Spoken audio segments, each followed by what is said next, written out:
वो एक्चुअली बात नहीं कर सकते हैं। रियलिटी ये है, क्योंकि सच्चाई देश के सामने है और ये जो लड़ाई है ये राजनीतिक नहीं है, ये कॉन्स्टिट्यूशन की लड़ाई है, कॉन्स्टिट्यूशन को बचाने की लड़ाई है, वन मैन वन वोट की लड़ाई है। इसीलिए हमें साफ प्योर वोटर लिस्ट चाहिए। मोदी सरकार उल्टी हरकतों की ब्रांड एम्बेसडर बन सकती है। जहां पर कार्रवाई करनी चाहिए थी इलेक्शन कमीशन के ऊपर, वहीं दूसरी तरफ कार्रवाई करी जा रही है अपोजिशन के लीडर्स के ऊपर। एंड क्यों कार्रवाई करी जा रही है? क्योंकि वो लोग मार्च कर रहे थे एंड वो लोग एक्शन डिमांड कर रहे थे।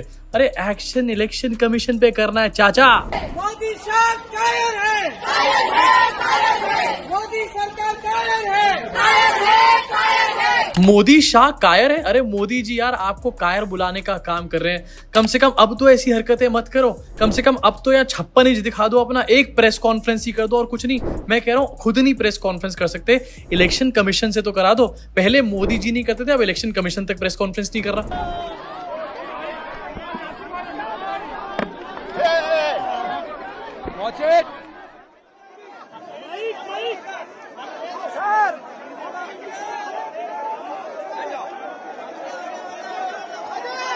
उधर जाना यार। वैसे फिट इंडिया मूवमेंट और योगा डे तो मोदी जी करते रहते हैं मुझे लगता है, लेकिन अपोजिशन के लीडर्स से उनको फिटनेस सीखनी चाहिए। मोदी जी की पार्टी में कितने ऐसे लोग होंगे जो एक बार में 3 बैरिकेडिंग उछल के यहाँ से चले जाएंगे। एंड दूसरी चीज एंड सबसे बड़ी, बहुत सारे नेता अपने आप को यहाँ पर 56 इंच कहते हैं, डंके वाले कहते हैं, लेकिन क्या उन नेताओं में इतनी हिम्मत है कि वो जनता या फिर प्रेस के बीच में बिना अपनी सिक्योरिटी के जा पाए? ये सवाल और किसी से नहीं, अपने आप से जरूर पूछना एज अ वोटर। अलग अलग स्टेट के चीफ इलेक्शन ऑफिसर ने राहुल गांधी को नोटिस यहाँ पर भेज दिए। ये न्यू इंडिया है, इसमें आपका स्वागत है। यहाँ पर पुलिस चोर को नोटिस नहीं भेजता है, यहाँ पर चोर पुलिस को नोटिस भेज रहे हैं। I mean what next? क्या इसके बाद विजय माल्या एसबीआई को नोटिस भेजने वाले हैं? इस नोटिस में क्या कहा गया है सबसे पहले आपको दिखाना चाहता हूं, और कर्नाटका की यहां पर बात कर रहा हूं। कर्नाटका के चीफ इलेक्शन ऑफिसर ने नोटिस भेजा है, ये कहा है कि हमने ये शकुन रानी की इन्वेस्टिगेशन कर ली है, जैसा आपने बताया था अपने टेड टॉक्स में, एंड हमने यहाँ पर कोई भी गड़बड़ी नहीं पाई है। शकुन रानी ने सिर्फ एक ही बार वोट किया है। अब आप सोचोगे कि इन्वेस्टिगेशन कैसे हुई, इंक्वायरी कैसे हुई, तो उन्होंने बताया है कि हमने खुद जाकर के शकुन रानी से पूछा एंड उन्होंने हमारे को यहाँ पर बताया कि उन्होंने एक बार वोट किया। अब अगर ऐसी इन्वेस्टिगेशन होनी शुरू हो गई तो मोदी जी भी कह देंगे कि मेरी सारी की सारी डिग्रीज जो है वो रियल है, ये भी साबित हो जाएगा। ऐसे तो मतलब चोर के पास जाकर के पूछे क्या तुमने चोरी करी है, चोर सामने से क्या बोलेगा? हाँ मैंने चोरी करी है। दिमाग के लिए इनके भैया तालियां हो जाए जरा सी यहाँ पे। इसके साथ महाराष्ट्र के भी चीफ इलेक्शन ऑफिसर है, उन्होंने भी यहाँ पर नोटिस सर्व किया एंड इन्होंने यहाँ पर कहा है कि आप ओथ दो हमारे को, ओथ। एक तो इनको पहले ओथ चाहिए, लेकिन आपको जरा दिखाना चाहता हूं नरेंद्र मोदी, इनका कुछ समय पहले का स्टेटमेंट है। If EC feels bad about what I am saying, they are free to launch a case against me, but they must handle polls unbiasedly. हमेशा मौजूद हूं, लेकिन मैं निर्दोष नागरिकों को परेशानियों के खिलाफ आवाज उठाऊंगा और ये आपकी जिम्मेवारी है। इलेक्शन कमीशन की सफलता, इलेक्शन कमीशन की सफलता 7 तारीख 12 तारीख शांतिपूर्ण मतदान में है। रिगिंग ना हो उसमें है, बदकफ्तारी ना हो उसमें है। इस बात को इलेक्शन कमीशन ध्यान रखे, ये मुझे सार्वजनिक रूप से कहना है। भाइयों बहनों, आपने मुझे प्यार दिया, मैं आपका बहुत बहुत आभारी हूं। इलेक्शन कमीशन बायस तरीके से पोल्स कराता है, ये नरेंद्र मोदी ने आज नहीं, ये 2014 में बात बोली थी। क्या मोदी जी से उस टाइम पर किसी ने कोई ओथ मांगी थी? ओथ। अभी जो बार बार ओथ के बारे में बात करी जा रही है, इसकी भी सच्चाई है, जरा यहाँ पर सुन लो। राहुल गांधी अगर सही बोल रहे हैं तो वो ओथ क्यों नहीं दे देते? बहुत सारे लोग आपको ये बात बोलते हुए नजर आएंगे। तो पहली चीज यहाँ पर ये है कि जिस ओथ के बारे में बात करी जा रही है, वो ओथ एक्चुअली में 30 डेज के अंदर देनी होती है, जिस टाइम पर इलेक्टोरल रोल पब्लिश होता है। अब ये इलेक्टोरल रोल की जो बात हो रही है, ये 2024 जनरल इलेक्शंस का इलेक्टोरल रोल है, जिसको 1 साल से भी ज्यादा हो चुका है। लेकिन यहाँ पर ओथ की बात क्यों करी जा रही है? ओथ के बाद ये कह देंगे कि भैया 30 दिन से ज्यादा इस चीज को हो चुके हैं, हम इसके ऊपर इन्वेस्टिगेशन नहीं कर सकते। एंड ये कोई और नहीं बल्कि इलेक्शन कमीशन की अपनी बुकलेट कहती है कि अगर 30 दिन के बाद ऐसी कोई कंप्लेंट सामने आई तो उसके ऊपर कोई इन्वेस्टिगेशन नहीं होने वाली। जब इन्वेस्टिगेशन नहीं होने वाली, ऐसा खुद का नॉर्म है, तो ओथ क्यों मांगी जा रही है यहाँ पे? अब दूसरा क्वेश्चन यहाँ पर ये भी उठ रहा है कि अगर 30 दिन का नॉर्म बनाया गया तो राहुल गांधी ने पहले ये यहाँ पर कंप्लेंट क्यों नहीं फाइल करी थी? पहले कंप्लेंट इसलिए फाइल नहीं करी गई थी क्योंकि ये जो डिजिटल डेटा है इनको प्रोवाइड कराया ही नहीं गया था। अब जो डिजिटल डेटा होता है वो इजीली मशीन रीडेबल होता है, कोई भी एआई के टूल्स को यूज करके उसमें एरर्स को ढूंढ सकता है बहुत इजीली। एंड ये पोल पट्टी इनकी तभी सामने खुल जाती, इसके ऊपर इनको इन्वेस्टिगेशन करनी पड़ जाती। इसलिए इन्होंने डिजिटल डेटा किसी को दिया ही नहीं, यहाँ पे इन्होंने यहाँ पर फिजिकल डेटा दिया। लाखों पन्ने यहाँ पर थमा दिए कांग्रेस पार्टी को, और उसके बाद उनको उन पन्नों को पढ़ने में डेफिनेटली महीनों लग गए, एंड महीनों के साथ साथ इलेक्शन कमीशन का वो रूल भी खत्म हो गया। इसका मतलब साफ है कि जो ओथ की बात करी जा रही है ये सिर्फ एक स्मोक स्क्रीन है, ये लोगों को बेवकूफ बनाने के लिए करी जा रही है। जो आम वोटर होता है, जो किसी पार्टी से रिलेटेड नहीं होता, वो ओथ की बात सुनेगा और ये देखा कि राहुल गांधी ने ओथ नहीं दिया यहाँ पे, उसके बाद उसको लगा कि शायद राहुल गांधी झूठ बोल रहे होंगे। वेयर एज सच्चाई है कि ओथ देने का भी यहाँ पर कोई फायदा नहीं होने वाला।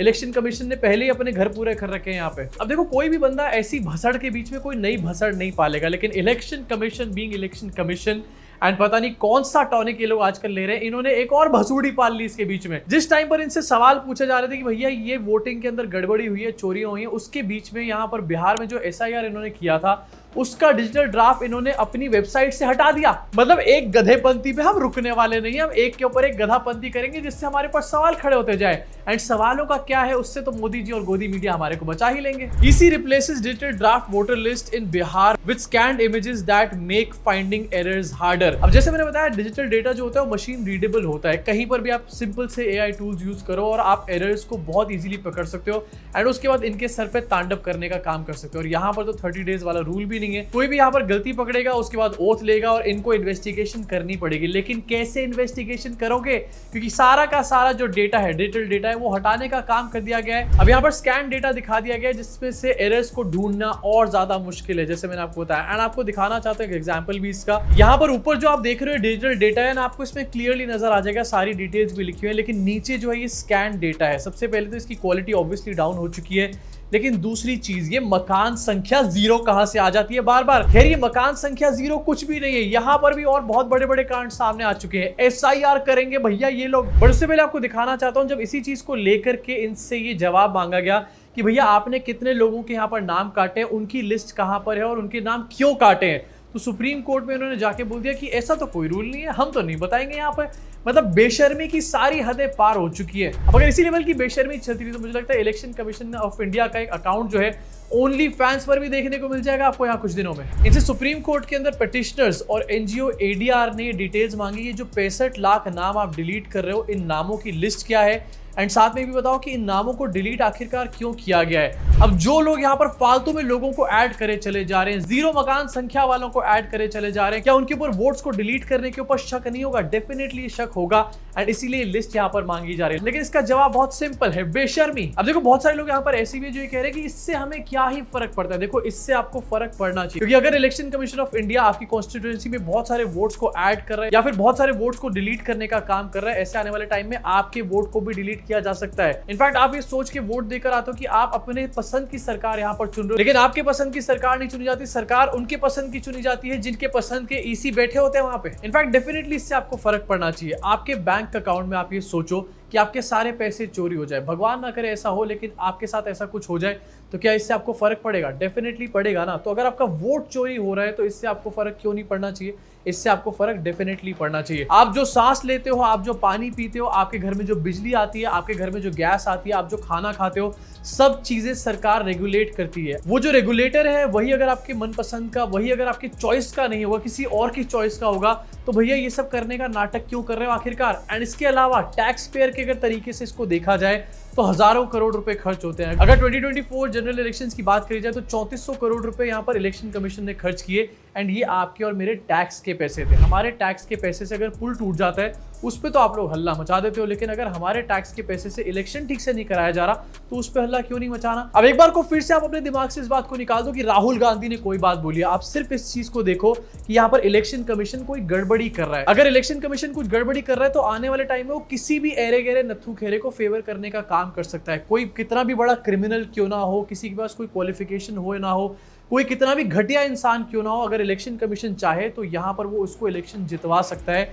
एंड ये फुल ऑन इलेक्शन कमीशन के हाथ में है। तो इसलिए डेफिनेटली आपको इससे बॉदर्ड होना चाहिए, आपको इसके बारे में आवाज भी उठानी चाहिए। अब देखो, राहुल गांधी ने जो एलिगेशंस लगाए उसको लेकर के कहा जा सकता था कि SIR कर रहे हैं इसलिए तो हम, लेकिन ये वो भी नहीं बोल पा रहे क्योंकि SIR में भी गड़बड़ियां पकड़ी जा रही हैं। एंड मैं आपको दिखाना चाहता हूं जहां पर ये बात बोली जा रही है कि हम नहीं बताएंगे कि क्यों डिलीट करे, किसको डिलीट किया। थोड़े दिन पहले इन्हीं लोगों ने नैरेटिव सेट किया था कि 11,000 वोटर्स जो डिलीट हुए हैं उनके ऊपर ये शक है कि वो इलीगल इमिग्रेंट्स हैं। अब देखो, इलीगल इमिग्रेंट्स की बात बार बार यहाँ पर करी जाती है। अगर वोटर्स का रिवीजन हो रहा है और उसमें इलीगल इमिग्रेंट्स का कुछ सामने आए हैं नंबर्स, तो उसको बताया क्यों नहीं जा रहा? और अगर कोई इलीगल इमिग्रेंट्स के नंबर सामने ही नहीं आए तो आखिरकार बीजेपी इसको बार बार मुद्दा बनाती क्यों है? हर तरफ से ये लोग घिर चुके हैं, जय बाबा पेलमपाल हो चुका है यहाँ पर इनका। अब जहां पर बिहार में ये सब चीजें चल रही है, वहां पर दूसरी तरफ इलेक्शन कमीशन ने बिहार में एक बहुत बड़ा कीर्तिमान स्थापित कर दिया है। पूरे वर्ल्ड में जो सबसे बड़ी एज वाला आदमी अलाइव है, उसकी एज है यहाँ पर 115 साल। लेकिन बिहार का इलेक्टोरल रोल जो सामने आया है, जिसकी इन्होंने यहाँ पर स्कैन कॉपी भी डाली है, उसके कुछ स्क्रीनशॉट्स यहाँ पर वायरल हो रहे हैं। इसमें देखा जा रहा है कि लोगों की जो एज है वो 124 साल बताई जा रही है। किसी की 116 साल, किसी की 120 साल, किसी की 119 साल। एवरेज एज जो है 100 साल से ऊपर दिखाई जा रही है बिहार में वोटर्स की। और इनको बाद में बता दिया जाएगा कि ये तो मोदी जी के न्यू वोटर्स हैं। देखो, यंग इंडिया कैसे मोदी जी को वोट कर रहा है। 124 साल के बुढ़नों को यंग इंडिया बता दिया जाएगा कुछ दिनों के बाद, एंड आपको लगेगा कि हाँ भाई, सच में मोदी जी की तो हवा चल रही है यहाँ पे। अब ऐसी बहुत सारी पता नहीं कितनी डिटेल्स होंगी जिसको यहाँ पर इलेक्शन कमीशन छुपाने की कोशिश कर रहा है। एंड इसी वजह से डिजिटल ड्राफ्ट जो था इलेक्टोरल रोल का, उसको डिलीट कर दिया गया है। यहाँ पर PNG फाइल्स अपलोड कर दी गई है। आप बैठो, ढूंढते रहो, इसके अंदर 10-20 साल तुम्हारे को लग जाएंगे एंड उसके बाद तुम्हारे से सामने निकलकर बोलेंगे कि ओह दो हमें, ओह दो, ओह। अब जहां पर इतना सारा बखेड़ा खड़ा हुआ है, जैसे मैं बता रहा हूं कि आप पार्टियों को साइड में रख दो, राहुल गांधी, मोदी को साइड में रख दो, ये हमारी डेमोक्रेसी की नींव को पूरी तरीके से हिलाने वाली बात है। वहां दूसरी तरफ यहाँ यूज किया जा रहा है बहुत सारे डाइवर्जन को, जिससे देश की जो मासूम जनता है वो इलेक्शन कमीशन के ऊपर शक ना करने लग जाए गलती से। एंड डाइवर्जन कैसे कैसे आपके सामने लाए जा रहे हैं, जैसे कि आपकी स्क्रीन के ऊपर ये कहलवा दिया गया सेना के प्रमुख से कि पाकिस्तान से जल्दी दोबारा युद्ध हो सकता है। देखो, पाकिस्तान से दोबारा युद्ध हो सकता है या फिर नहीं हो सकता, ये बात एक अलग है, लेकिन इस टाइम पर इस स्टेटमेंट का डेफिनेटली एक बहुत बड़ा इंपॉर्टेंस है। देश की जनता को मुझे लगता है यहाँ पर डाइवर्ट किया जा रहा है इस न्यूज के साथ। अब ये न्यूज डेफिनेटली इंपॉर्टेंट है और देश की जो सेनाएं हैं उनको मैं दिल से फिर से सैल्यूट करना चाहता हूँ। लेकिन देश की मीडिया से सवाल पूछना चाहता हूँ कि अगर इस न्यूज को आप जगह दे रहे हो तो इलेक्शन कमीशन की न्यूज के बारे में भी तो जरा सी बात कर लो। नहीं, उसके बारे में बात नहीं करेंगे, इसको यहाँ पर न्यूज फ्लैश करके और लोगों के सामने ही दिखा देंगे कि देखो ये है हमारी रियल प्रॉब्लम, इलेक्शन नहीं है प्रॉब्लम बहुत बड़ी। इनफैक्ट इसके अलावा एक और स्टेटमेंट है, इसको लेकर भी बहुत सारा हंगामा क्रिएट किया जा रहा है। आरएसएस चीफ ने ये बात बोली है कि एजुकेशन और हेल्थ सर्विसेज जो है वो आम आदमी के रीच से बाहर इस टाइम पर जा चुके हैं। तालियां हो जाए मोहन भागवत के लिए, अभी इनको ये सारी बातें याद आ रही है जिस टाइम पर इलेक्शन कमीशन के ऊपर चर्चा चल रही है।